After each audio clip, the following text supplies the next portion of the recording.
Welcome guys, today in this video gonna to show you how to enable or disable Aero Snap in Windows 10 PC multitasking.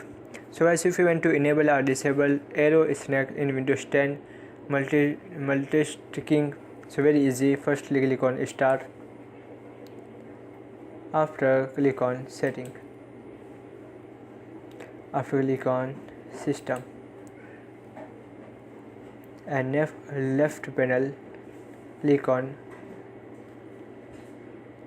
multitasking, and here option.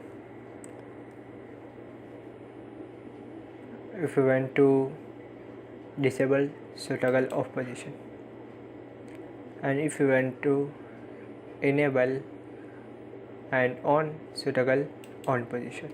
That is. So guys, this is very simple and easy method if you want to enable or disable Aero Snap in Windows 10 multitasking, that is. So guys, this is very simple and easy. Thank you for watching this video. Please subscribe my channel for latest update.